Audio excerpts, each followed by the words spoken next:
ইরানের হামলায় ঝাঁঝরা আমেরিকা সহ মুসলিম বিশ্বাসঘাতক দেশগুলো। এই প্রথম কাঁপল মিশর। যুদ্ধ কি ভয়ঙ্করভাবে ছড়িয়ে পড়বে? ফিলিস্তিনিদের হত্যা করতে 2 মাসে ইসরায়েলকে লাখ লাখ অস্ত্র দিয়েছে ভারত। মুসলিম হত্যা কেন চায় হিন্দুত্ববাদী মোদী সরকার? এবার স্বরাষ্ট্রমন্ত্রী অমিত শাহর পদত্যাগের দাবিতে ফুঁসছে ভারতের তেলাপোকারা। দেশটি কি আবারও বিক্ষোভে উত্তাল হবে? আসসালামু আলাইকুম, দেখছিলেন বাংলাভিশন ওয়ার্ল্ড নিউজ হেডলাইন। শুধু আমেরিকা নয়, এবার মুসলিম বিশ্বাসঘাতকদের কড়া শিক্ষা দিতে দফায় দফায় হামলা চালাচ্ছে ইরান।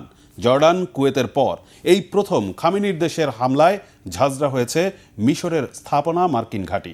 ইরানের বিরুদ্ধে তীব্র নিন্দা জানিয়ে বিবৃতি দিয়েছে সৌদি আরব। তেহরানের হামলার জবাবে ইরানের ভেতরে নতুন করে আঘাত হানছে আমেরিকা। গত 5 মাসের সংঘর্ষে এই প্রথম মিশরে হামলা। আর সৌদির এমন অবস্থান কি ইরান যুদ্ধ আরও বিস্তারের ভয়ঙ্কর বার্তা দিচ্ছে? নতুন খেলোয়াড় হিসেবে ইরান যুদ্ধে জড়াতে যাচ্ছে কি সৌদি? মেহরাব হোসেন খানের ডেস্ক রিপোর্ট। ইরানে হামলা ছাড়া 1 সপ্তাহ টিকতে পারল না আমেরিকা। অজুহাত তৈরি করল সৌদি আরবকে সঙ্গে করে ইরাকের বাগদাদ, কারবালা সহ একাধিক এলাকায় ইরান সমর্থিত মিলিশিয়াদের অবস্থানে হামলার মধ্য দিয়ে, যার শুরুটা ইসরায়েলের প্রধানমন্ত্রী বেনিয়ামিন নেতানিয়াহুর ওয়াশিংটন সফর আর মার্কিন প্রেসিডেন্ট ডোনাল্ড ট্রাম্পের সাথে গোপন আঁতাতের 24 ঘন্টার মধ্যেই। জর্ডানে আমেরিকান ঘাঁটিতে প্রতিশোধের হামলা চালায় ইরান, মূলত টোপ দিয়ে তেহরানকে আবারও যুদ্ধের ময়দানে টেনে এনে পাল্টা হামলার অজুহাত তৈরি করে দিল ওয়াশিংটন। এই হুলস্থলের মধ্যে মিশরে হামলা কেন? ইরান আর হুথি বাহিনীর বিরুদ্ধে সৌদি আরবের তৎপরতা কি গুরুতর কোনো অঘটনের ইঙ্গিত দিচ্ছে? এবার আমাদের পালা। তারা জানে যে এটা হতে যাচ্ছে। ভবিষ্যতে কোনো সমঝোতায় পৌঁছানো সম্ভব কিনা তা সময় বলে দেবে, তবে এর আগে কঠিন সামরিক জবাব দেয়া হবে। হোয়াইট হাউসে সাংবাদিকদের কাছে ইরানের নয়া হামলার প্রেক্ষাপট এভাবেই বর্ণনা করেন মার্কিন প্রেসিডেন্ট। মিশরের ভূমধ্যসাগরীয় দামিয়েত্তা বন্দরে আমেরিকার জ্বালানি ট্যাঙ্কারে ইরানের ড্রোন হামলার অভিযোগ এ সময় তুলে ধরেন ট্রাম্প। যদিও ইরানের ড্রোন হামলার খবর নিশ্চিত করেনি কায়রো। গত 5 মাস ধরে চলমান ইরান যুদ্ধে এই প্রথম আক্রান্ত হল মিশর। ক্ষতিগ্রস্ত জাহাজ এনার্গোস ইনফ্রাস্ট্রাকচার যুক্তরাষ্ট্রভিত্তিক প্রতিষ্ঠানের। এই অজুহাতে ভর করে স্থানীয় সময় বৃহস্পতিবার রাত 3টা থেকে ভোর 5টা পর্যন্ত ইরানে তাণ্ডব চালায় মার্কিন বাহিনী। বরাবরের মতো মিসাইল ও ড্রোনের স্থাপনা, কমান্ড সেন্টার, নৌ সক্ষমতা সহ সামরিক সরঞ্জামকে হামলার লক্ষ্যবস্তু বানানোর দাবি করেছে মার্কিন সশস্ত্র বাহিনীর সেন্ট্রাল কমান্ড সেন্টকম। যদিও ইরানের বিপ্লবী গার্ড বাহিনী IRGCর অভিযোগ হামলা হয়েছে বেসামরিক স্থাপনায়ও। কেশম দ্বীপ, আভাজ, আবাদান, কিশ, কাজিরৌন, বুশায়ের আর সাদেগান এলাকায় মার্কিন হামলার খবর নিশ্চিত করেছে তেহরান। কেশম দ্বীপে বিস্ফোরণের দৃশ্য মোবাইলে রেকর্ড করেন প্রত্যক্ষদর্শীরা। সেখানে আবাসিক ভবন ধসিয়ে হত্যা করা হয় বাবা, মা আর 2 বছরের শিশুকে। গুরুতর আহত অপর 2 শিশুকে উদ্ধার করে হাসপাতালে পাঠানো হয়। হামলার পরপরই উদ্ধার তৎপরতা শুরু হলেও ভোরের আলোয় ক্ষয়ক্ষতির বীভৎসতা আরও স্পষ্টভাবে ধরা পড়ে। জবাব দিতে দেরি করেনি IRGC। জর্ডানে মার্কিন ঘাঁটিতে পাল্টা আঘাতের বিবৃতি দিয়ে বলা হয়েছে শিশু হত্যার প্রতিশোধ নিতে এই হামলা। সেই সাথে ইরানে আগ্রাসনকারী মার্কিন বাহিনীকে সহায়তাকারীদের বিরুদ্ধে কঠিন ব্যবস্থার হুঙ্কারও দিয়েছে IRGC। আল কোরআনের আয়াত উল্লেখ করে মনে করে দেয়া হয়, জয় পরাজয়ের ফয়সালা নির্ধারণ করেন মহান আল্লাহ। ওই বিবৃতিতে এসেছে হরমুজ প্রণালীতে সৃষ্ট নয়া অস্থিরতার কথাও। IRGCর বিবৃতিতে আরও বলা হয়, মার্কিন ড্রোনের প্ররোচনায় 2টি তেলবাহী ট্যাঙ্কার হরমুজ প্রণালীর দক্ষিণাঞ্চলের একটি অনিরাপদ পথে এগোনোর চেষ্টা করছিল। এ সময় একটি ট্যাঙ্কারে তীব্র অগ্নিকাণ্ডের পর 2টি জাহাজই দ্রুত ফিরে যায়। আমেরিকার হুমকি, উস্কানিমূলক বক্তব্য আর এ অঞ্চলে সামুদ্রিক চলাচলে হস্তক্ষেপ বন্ধ না হলে হরমুজ প্রণালী আবার খোলার পরিবেশ সৃষ্টি হবে না বলে হুঁশিয়ারি দিয়েছে IRGC। এমন অবস্থায় জর্ডানে ইরানের হামলাকে আন্তর্জাতিক আইনের লঙ্ঘন উল্লেখ করে বিবৃতি দিয়েছে সৌদি আরবের পররাষ্ট্র মন্ত্রণালয়। এতে আরো বলা হয়েছে, মধ্যপ্রাচ্যের অন্যান্য দেশে ইরানের নির্লজ্জ হামলা অবিলম্বে বন্ধ করতে হবে। এমন উত্তেজক পরিস্থিতিতে সৌদির একটি কারিয়াল গোয়েন্দা বিমান ভূপাতিত করার দাবি করেছে প্রতিবেশী ইয়েমেনের হুথি যোদ্ধারা। এ বিষয়ে সৌদি আরবকে সতর্ক করে বিবৃতি দিয়েছেন হুথি বাহিনীর মুখপাত্র ব্রিগেডিয়ার জেনারেল ইয়াহিয়া সারি। দক্ষিণ লোহিত সাগরে চলাচলকারী বাণিজ্যিক জাহাজ থেকে হুথি বাহিনী টোল আদায়ের চিন্তাভাবনা করছে। এমন খবর প্রকাশ্যে আসলে জাহাজ চলাচল বাধাহীন রাখতে আন্তর্জাতিক জোট গড়ার উদ্যোগ নিয়েছে সৌদি। গত 20 জুলাই সৌদি আরবের বিরুদ্ধে নৌ নিষেধাজ্ঞা জারি করে বাব আল মান্দেব প্রণালী ঘিরে অবস্থান জোরদার করে হুথি। এমন অবস্থায় চাইলেও কি আর ইরান যুদ্ধ থেকে দূরত্ব রাখতে পারবে Saudi? Mehrab Hussain Khan, Bangla vision news desk. ফিলিস্তিনের গাজায় ইসরায়েলের নৃশংস আগ্রাসন আর হত্যাযজ্ঞ শুরুর পর 2 বছরে ইসরায়েলকে লাখ লাখ অস্ত্র, গোলাবারুদ ও সামরিক যন্ত্রাংশ পাঠিয়েছে ভারত। মানবিক সংস্থা অ্যামনেস্টি ইন্টারন্যাশনালের বিশেষ এক প্রতিবেদনে উঠে এসেছে এই ভয়াবহ তথ্য। একে আন্তর্জাতিক আইনের গুরুতর লঙ্ঘন বলে অভিযোগ সংস্থাটির। হিন্দুত্ববাদী মোদী সরকার কেন ফিলিস্তিনি মুসলিম হত্যা চায়? কেন মুসলমানদের উপর এত ক্ষোভ মোদির? হিজল জুবাইরের ডেস্ক রিপোর্ট। গাজায় গণহত্যা চলাকালে ইসরায়েলে ভারতের বিভিন্ন সরকারি ও বেসরকারি প্রতিষ্ঠান অন্তত 2596টি চালানে কয়েক লাখ অস্ত্র, গোলাবারুদ ও সামরিক সরঞ্জাম পাঠিয়েছে। মানবাধিকার সংস্থা অ্যামনেস্টি ইন্টারন্যাশনালের বিস্ফোরক এক প্রতিবেদনে এই তথ্য জানানো হয়েছে। সংস্থাটির নতুন এক গবেষণা প্রতিবেদনে বলা হয়, 2023 সালের 7 অক্টোবর থেকে 2025 সালের 30 নভেম্বর পর্যন্ত ভারত থেকে ইসরায়েলে কয়েক লক্ষ সামরিক সরঞ্জাম, যন্ত্রাংশ ও গোলাবারুদ যায়। আন্তর্জাতিক সংবাদ মাধ্যম মিডল ইস্ট আই অ্যামনেস্টির এই প্রতিবেদনের বিস্তারিত তথ্য প্রকাশ করেছে। Made in India, the supply of weapons and ammunition two Israel. এই প্রতিবেদনে বলা হয়েছে, এতে উঠে আসা পরিসংখ্যানই যে ভারতের প্রকৃত সামরিক সরবরাহের পূর্ণাঙ্গ চিত্র তা নয়, বাস্তব সরবরাহ আরও বেশি হওয়ার সম্ভাবনা রয়েছে।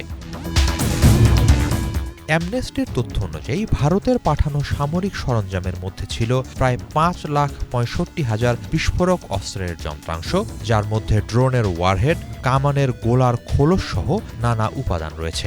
এছাড়া সামরিক মানের ছোট অস্ত্রের জন্য 3,90,000-এর বেশি যন্ত্রাংশ এবং ইসরায়েলি প্রতিরক্ষা শিল্পের সঙ্গে যুক্ত প্রতিষ্ঠানের জন্য সাঁজোয়া সামরিক যানের প্রায় 300টি যন্ত্রাংশ সরবরাহ করা হয়। প্রতিবেদনে আরও বলা হয়েছে, 155 মিলিমিটার উচ্চ ক্ষমতা সম্পন্ন বিস্ফোরক কামানের গোলা, মেশিনগানের বিভিন্ন যন্ত্রাংশ এবং স্কাই স্ট্রাইকার কামিকাজে ড্রোনের বিস্ফোরক ওয়ারহেডও এসব চালানের অন্তর্ভুক্ত ছিল। অ্যামনেস্টি আরও জানিয়েছে, ভারতের ওইসব চালানে আরও অনেক সামগ্রী ছিল। সেগুলো সামরিক নাকি বেসামরিক তা নিশ্চিত হওয়া যায়নি, ফলে সেগুলোকে হিসাবের বাইরে রাখা হয়েছে। অনুসন্ধানে এসব চালানের সঙ্গে সংশ্লিষ্ট ভারতের অন্তত 9টি প্রতিষ্ঠানের সম্পৃক্ততার তথ্য মিলেছে। এই প্রতিবেদনের প্রতিক্রিয়ায় অ্যামনেস্টির মহাসচিব অ্যাগনেস ক্যালামার্ড বলেছেন, আন্তর্জাতিক বিচার আদালত আইসিজে গাজায় ফিলিস্তিনিদের বিরুদ্ধে গণহত্যার সম্ভাব্য ঝুঁকির কথা উল্লেখ করে অন্তর্বর্তীকালীন নির্দেশনা জারি করার পরও ভারতীয় কর্তৃপক্ষ এ বিষয়ে কিছুই জানে না, এমনটা দাবির সুযোগ নেই। তার মতে, এমন পরিস্থিতিতেও অস্ত্র বা সামরিক সরঞ্জাম স্থানান্তরের অনুমোদন কিংবা সহায়তা দেওয়া আন্তর্জাতিক আইনের গুরুতর লঙ্ঘনের শামিল। একই সঙ্গে তিনি অভিযোগ করেন, গাজায় প্রাণহানি ও মানবিক বিপর্যয় চলতে থাকলেও ভারতীয় কিছু প্রতিষ্ঠান ইসরায়েলের প্রতিরক্ষা খাতে প্রয়োজনীয় উপকরণ সরবরাহ করে ব্যবসায়িকভাবে লাভবান হচ্ছে। বিশ্লেষকরা বলছেন, ভারত ইসরায়েল প্রতিরক্ষা সম্পর্ক গত এক দশকে উল্লেখযোগ্যভাবে শক্তিশালী হয়েছে। প্রধানমন্ত্রী নরেন্দ্র মোদী ও প্রধানমন্ত্রী বেনিয়ামিন নেতানিয়াহুর নেতৃত্বে দুই দেশের কৌশলগত সহযোগিতা নতুন মাত্রা পেয়েছে। বর্তমানে ভারত ইসরায়েলি অস্ত্রের অন্যতম বৃহৎ ক্রেতা। একই সঙ্গে যৌথ উদ্যোগের মাধ্যমে বেশ কয়েকটি ইসরায়েলি অস্ত্র নির্মাতা প্রতিষ্ঠান ভারতে উৎপাদন সুবিধাও গড়ে তুলছে।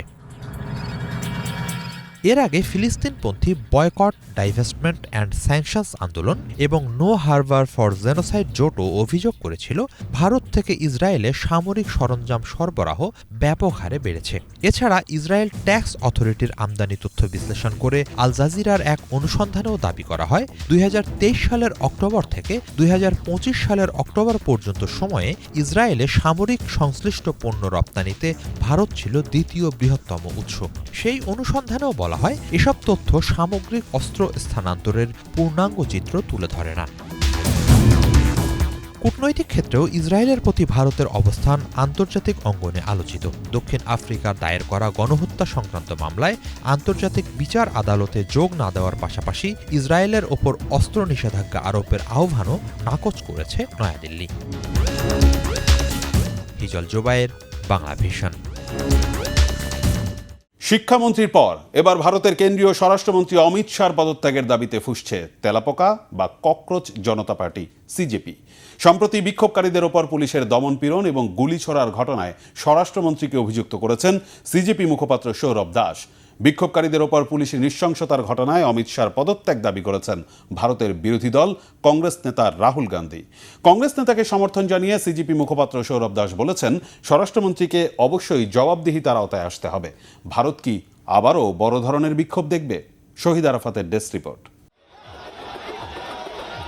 আবারও জেনজিদের উত্তাল বিক্ষোভে কাঁপবে ভারত, ক্ষোভে ফেটে পড়বে লাখো জনতা। নতুন করে এমন শঙ্কা দেখা দিয়েছে এবার ভারতীয় কেন্দ্রীয় স্বরাষ্ট্রমন্ত্রী অমিত শাহর পদত্যাগের দাবিতে তেলাপোকা বা ককরোচ জনতা পার্টি সিজিপি সরব হওয়ার পর থেকেই। কেন তারা স্বরাষ্ট্রমন্ত্রী পদত্যাগ চান? শিক্ষামন্ত্রীর মতোই কি হবে তার পরিণতি?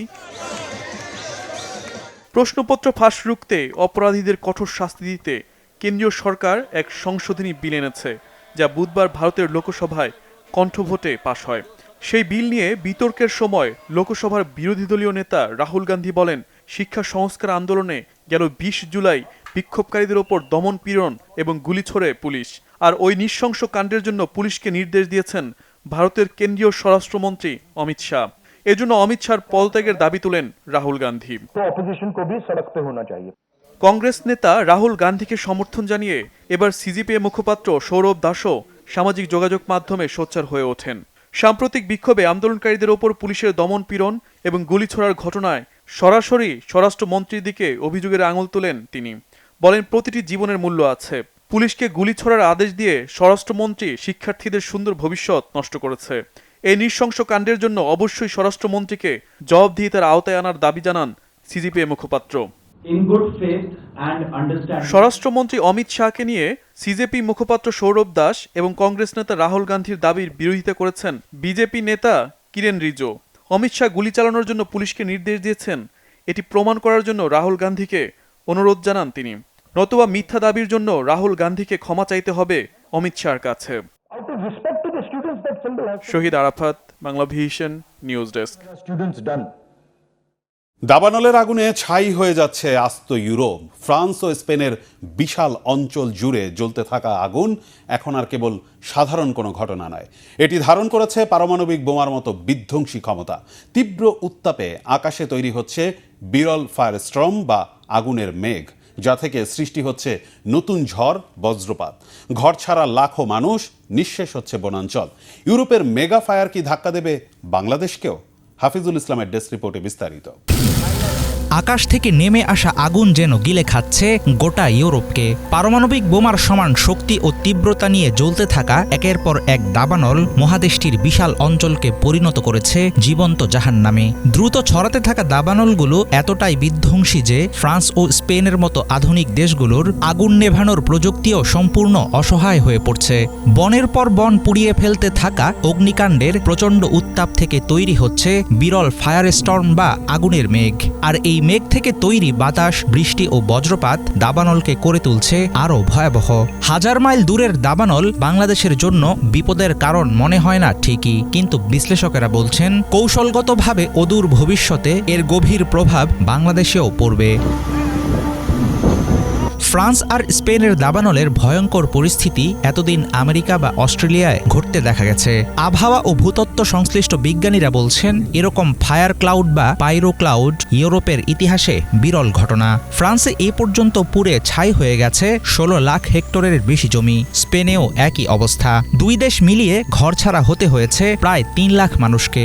গ্রিসের পরিস্থিতিও খুব একটা ভালো না। ফ্রান্সের প্রেসিডেন্ট স্বীকার করেছেন দ্বিতীয় বিশ্বযুদ্ধের পর এমন সংকট তারা আর দেখেননি। European centre for medium range weather ফোরকাস্টের বিশেষজ্ঞরা বলছেন এই আগুন এতই ভয়ঙ্কর যে সে নিজেই বজ্রপাত ও ঝড় তৈরি করছে। দাবানলের ধোঁয়া থেকে সৃষ্ট দূষণে প্রতি বছর বিশ্বজুড়ে 1 লাখেরও বেশি মানুষ মারা যায়। এই সংখ্যা অনেক যুদ্ধের হতাহতের চেয়েও বেশি। আগুনে পোড়া বিশাল বনাঞ্চলের ধোঁয়া ও বিষাক্ত ছাই বাতাসে ভর করে ছড়িয়ে পড়ছে শত শত মাইল দূরে, যা শহরের সুস্থ মানুষকেও নিমেষেই ফুসফুসের মারাত্মক রোগে আক্রান্ত করছে। সবচেয়ে আঁতকে ওঠার মতো তথ্য হলো এই আগুন কেবল মাটির উপরের গাছপালাই পোড়াচ্ছে না, তীব্র উত্তাপে মাটির গভীরের জৈব পদার্থ জ্বলতে শুরু করেছে। ফ্রান্স, স্পেন ছাড়িয়ে তুরস্কেও এখন নতুন করে আগুন লাগতে শুরু করেছে। এর ফলে পরিষ্কার বোঝা যাচ্ছে দাবানল সংকট দ্রুত ছড়িয়ে পড়ছে গোটা ভূমধ্যসাগরীয় অঞ্চলে।